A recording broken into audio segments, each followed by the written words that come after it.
الحمد لله رب العالمين الصلاة والسلام على خاتم النبيين وعلى آله وصحبه أجمعين أما بعد فأعوذ بالله من الشيطان الرجيم بسم الله الرحمن الرحيم قال الله تعالى في سورة الأعراف ولقد أخذنا آل فرعون بالسنين ونقص من الثمرات لعلهم يذكرون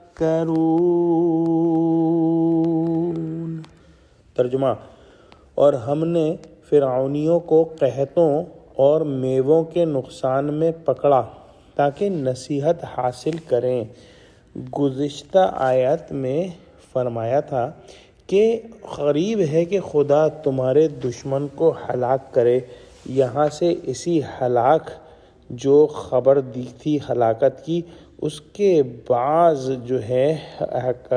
تفصیلات آ رہی ہیں،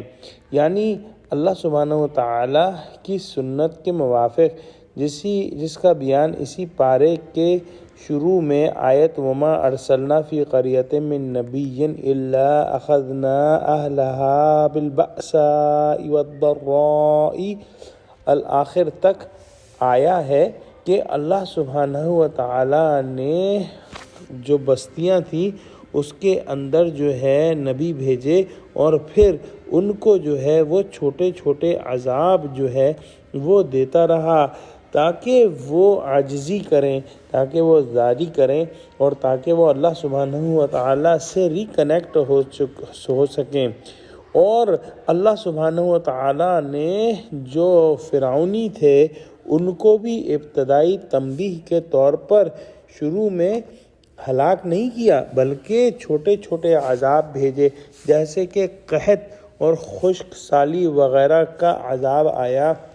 اور یہ معمولی تکالیف اور سختیوں میں مبتلا کیا تاکہ وہ اپنے خواب غفلت سے چونکیں اور موسیٰ علیہ السلام کی پیغمبرانہ نصیحتوں کو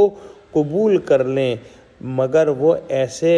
کاہے کو تھے۔ انہوں نے ان تنبیہات کی کچھ پرواہ نہ کی، بلکہ پہلے سے زیادہ ڈھیٹ اور گستاخ ہو گئے، لہٰذا اللہ سبحانہ و تعالیٰ نے ان کو مزید وہ امتحانوں میں ڈالا، جو کہ ہم آگے پڑھیں گے۔ اس بات کو اچھی طرح سمجھ لینا چاہیے کہ آسانی اور مشکل دونوں اللہ سبحانہ و تعالیٰ کی طرف سے امتحان کی صورتیں ہیں۔ امتحان اگر مشکل کا ہو تو